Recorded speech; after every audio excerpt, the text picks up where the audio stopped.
Good afternoon, family. Welcome on my video on inflation. It's kind of a topic that bores a lot of people to death, particularly my students over the years, teaching them these concepts. And I've found really a lot of misinformation about what it is and kind of what the cause of inflation is. So I want to use this video. This is going to be part one of a video. Part two, I'm going to go into some of the more mathematical and technical aspects of it.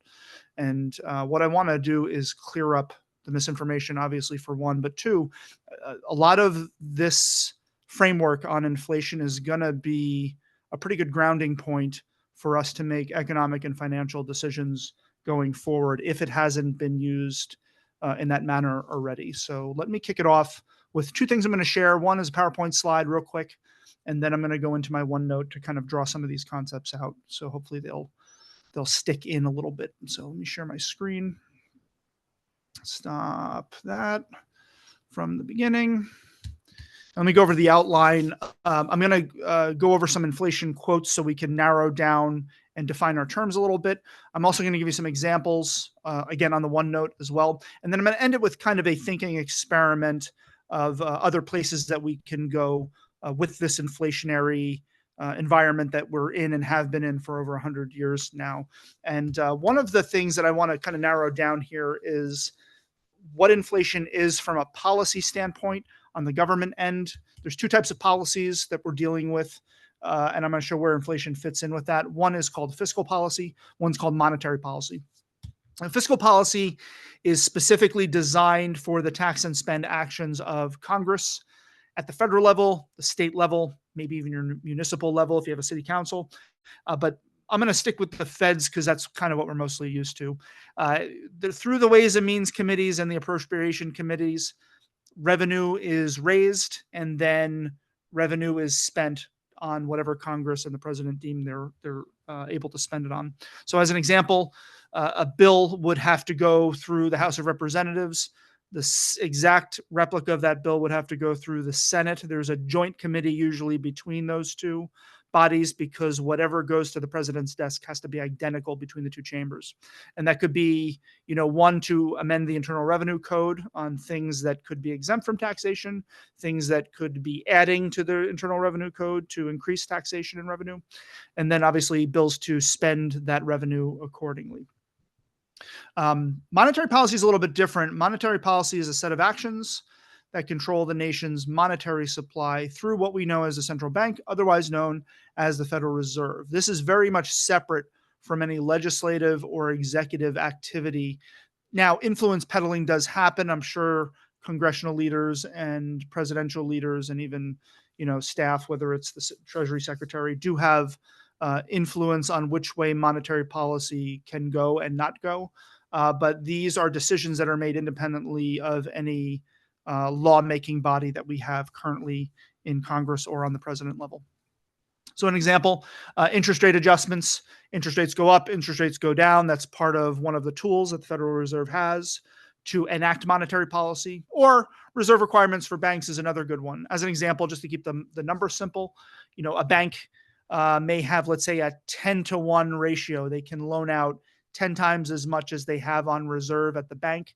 So if a bank has $1,000 in their reserves and the ratio is 10-to-1, they could loan out $10,000, accordingly, just to keep the math simple. Obviously, the numbers are much higher than that, but hopefully that just gives kind of an overall view. We are going to be dealing solely on the monetary policy side when discussing the notion of inflation, what it is, and how it works.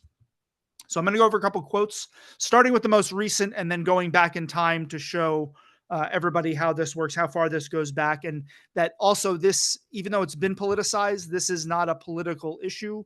That's a fiscal policy issue when it gets political. Monetary policy is just monetary policy. So Milton Friedman, relatively conservative economist, says inflation is always and everywhere a monetary phenomenon. So again, putting it into that monetary policy bucket. We'll go back a little further to Ayn Rand, a little more radical on the we say the birth of the modern libertarian movement, maybe Rand, a little more radical than definitely Milton Friedman. Inflation is not caused by the action of private citizens, but by an artificial expansion of the money supply required to support deficit spending. And this is where probably it has been and considered a political, at least over the years. Getting a little more on the liberal side for economists, Keynes was not, most of Keynes' followers ended up on the liberal side. Keynes himself kind of pioneered this notion of deficit spending. But, he's quoted as saying there is no subtler, no surer means of overturning the existing basis of society than to debauch the currency or belittle the currency or make it worth much less than it is today. Going all the way back to 1932. And then we'll go even further and more radical. The leader of the Bolsheviks, Mr. Lenin himself, hundreds of thousands of ruble notes, which is from Russia, are being issued daily by our treasury. This is done with the deliberate intention of destroying the value of money as a means of payment. And Lenin is the farthest thing that you can probably call a conservative. So across the spectrum, the understanding of monetary policy, and particularly the increase of that money supply, is the basis and root of inflation. What we think of as prices increasing are the result of that money supply being expanded upon and being increased. Just want to make that clear. So with that being said, I'm going to switch gears a little bit here and go to my OneNote and kind of explain in an example level what inflation looks like and how it actually works. So I want you to think of everything that results around supply and demand. I think of supply and demand as gravity. Just accept it as a scientific fact. It is a phenomena that occurs and one that we're subjected to. And we see this on our daily and our weekly and our monthly budgeting processes. We have a certain supply of money and then a certain demand that feeds into and is required from the household budget. And those numbers need to just even out at the end, and hopefully you're ahead at the end of the month, rather than hoping that there's more, money at the end of the month rather than month at the end of the money, if anything. So think of it as a supply and demand auction. And you've got buyers and you've got sellers.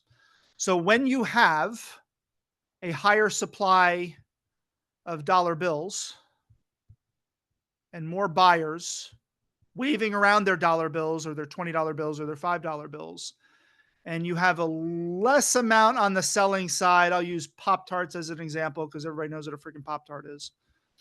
When you have more buyers than you do have the products to sell, that's where inflation comes in. Where does the monkey sit selling the Pop-Tarts? Anywhere they want to, and they can charge any price that they have. When you have twice as many buyers, maybe you have 6 buyers coming in waving their dollar bills around and there's only one little box of Pop-Tarts on the shelves, that merchant can start the bidding war and it goes up. You've probably seen this in real estate too. Recently, a lot of people selling their homes looked like the influx was from the north to the south anyway. And there were people bidding up homes in Florida, in Texas, in the Carolinas, in Georgia, and Tennessee, trying to escape some of the more, I think, probably draconian things that happened during the COVID and the lockdowns. So it was an auction list. You had a lot of buyers with very few sellers that jacked the price of those homes up. It's an auction, supply and demand, buying and selling.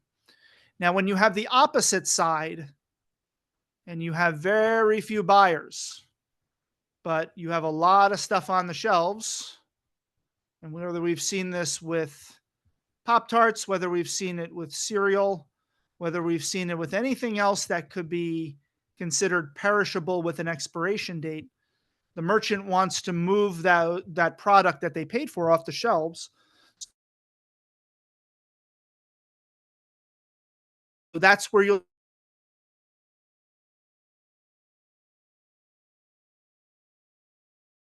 prices come down. Buy one, get one free, get 2 free, something, whatever the case may be, as far as the deflationary avenue from, at least on the taxation side or on the market side. And where the spot that never exists in a vacuum, but it's where markets look to get everybody, is you got a buyer coming in and you got a Pop-Tart on the shelf. This is what we call the equilibrium stage of the economy. When the markets are in one section or another, that's where the entrepreneurs come in to kind of even that out to get it to that equilibrium state. Since there's so many actions taking place on a day-to-day basis, and so many buyers and sellers and so much inventory being moved one way or another, that equilibrium spot is, for lack of a better word, a utopia, maybe a fantasy, but it's where markets push the price levels for buyers and sellers. That's all it is. It's nothing more than that. Think of it as similar to maybe a glass of lemonade. You have a certain amount of water, you have a certain amount of lemon juice, and you have a certain amount of sugar. Whatever that formula or recipe may be, it goes into the glass and it quenches your thirst as a refreshing glass of lemonade. When you start to add too much water to that glass of lemonade that you perfected that recipe on, there's still a trace amount of lemon, there's still a trace amount of sugar, but it definitely doesn't taste the same and it may not quench your thirst the same either. So you're diluting the actual glass of lemonade that you thought would quench your thirst on a hot summer day. Doesn't make the lemonade better, just makes it more diluted. The same thing happens when too much money is pumped into an economic system. It's not making the Pop-Tarts taste any better. It's just making them more expensive. And because those Pop-Tarts are getting more expensive, it doesn't mean they're valued and worth more. It's just that there's a higher level of buyers waving their dollar bills around to get the same or a less amount of products. So here is that picture. See it, kind of soak it in as we're thinking of how this works in a theoretical end. And I'm going to give you kind of a real world example that maybe some of us can actually relate to as well.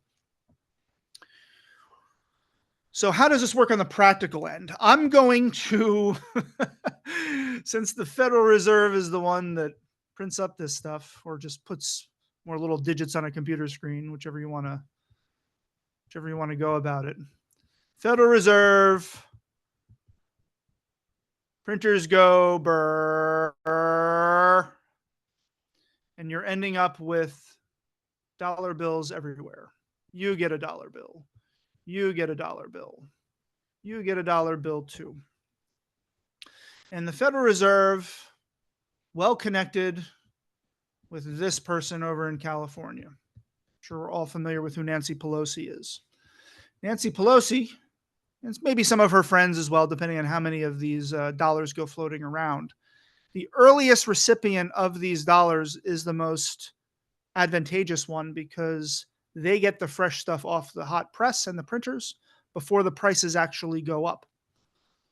So she decides to shove all that freshly printed money into, let's just say, Bed Bath & Beyond stock. When it's at, we'll go back to the pandemic days, April of 2020, when it was about $4.60 a share. So Nancy Pelosi gets that freshly minted money. Inflation hasn't taken effect yet because it hasn't been spent, but she gets it through her, let's say, her Fidelity brokers. And the Fidelity brokers, happier than a pig in shit at that point because they just got orders for that stock. They get a commission off of it. I will do a video later on showing how these individuals get paid on this. But they've got the freshly minted money. The brokers they're going out and they're spending that money on, they get lunch at a local deli. Maybe they're going to buy a new car because their commissions are fat to do so.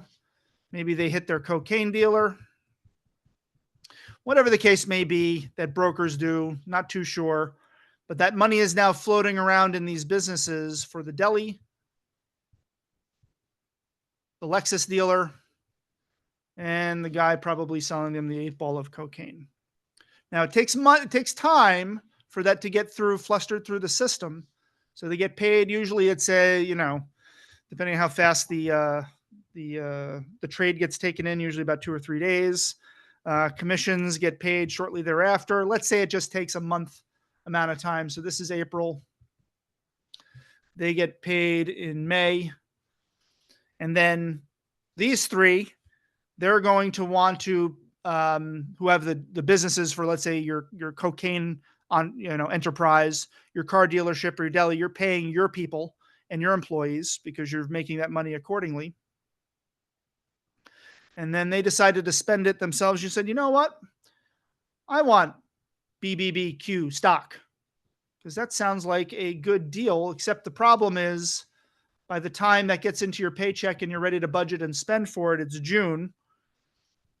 And now that stock is $10.05 instead of the $4.60. Does it mean that the BBQ stock is more valuable? It could be. More people are rushing in and they can see an opportunity to where that's going to go up. But in this case, the actual money went to a connected politician, went to the brokers, went to the 8-ball of cocaine and the strippers on the side, and then finally trickled down to you. But you're finding that the price is a little bit too expensive, but you don't want to have that fear of missing out, so you put it into the stock anyway. You on the back end, receiving that money later on in time, unfortunately are the victims of this price increase that happened because it trickled, auction system, more money out there, same amount of stock, less product. There's where the prices go up. As I mentioned, the early recipients of this newly printed money are the true benefactors because the prices haven't gone up yet. The later ones are not. Keep that in mind as we're going through just about a bunch of other things that we could be purchasing on a day-to-day basis once that money goes through the system. Now let's go on this thinking experiment. Forget BBQ stocks. What are some other assets that could get more expensive as time goes on? Well, we spoke of the stock market. That's one thing that could get pumped up from money creation. What about rent in New York City apartments? Get an influx of cold hard cash into the thousands. You have a bunch of people bidding up some of those very few apartments that are in the village and wondering why a year, 2, 3, 4, 5 years later that they cost $18,000 to $20,000 a month just to live in those apartments when they didn't just a few years ago. How about the California burrito story? I don't know if you've heard about this. Originally the burrito was $11. A bunch of funny money gets put in. A couple of years later, it's $18. The most recent news story is that it's $22 for an effing burrito. And what happens is it looks like that the burrito company is just big, bad, and greedy. But with the artificial money going into the system, causing the prices for the tortilla wrap, the tomatoes, the guacamole, the corn, the beans, the rice, the fajitas, also going up. Next thing you know, costs $22 for a friggin' burrito. Is it because they're so greedy accordingly, or is it because the funny money has been printed out through the system, diluting it like the glass of lemonade, making those dollars worth less and less, and making the commodities and the products that you're looking to buy more and more and more expensive? And in the second video, in the part 2, where we're going to go over this, I'm going to go over what this looks like on an income level, because there are tools and there are calculators that we can use if you haven't used them already. I'm going to show you what you can do and what you have seen and how to actually effectively use them, at least to forecast income and forecast what income you would need to live off of 10, 15, 20, 30 years from now, almost as a crystal ball if we want to look into the future of what our money is going to look like and how far it's going to go. So again, keeping this in mind, inflation is not prices going up. That is the effect of it. Inflation is the increase in the money of supply as an auction between buyers and sellers in your supply and demand, which is like gravity. And you can see the differences between inflation, equilibrium, and deflation. And then the next thing you know, all of the stuff that filters through the system month after month after month, year after year after year, we're wondering why we have $22 burritos that we're paying for in California. There's a lot of other problems in California that are attributing to that, but I'll use this as the example that we're probably most familiar with. Hang tight, family. I'm going to go over part 2. I'll be putting that video out very shortly. Get your pencils and papers out because we're going to need to take notes and do some homework when we get to that point. Giant hugs.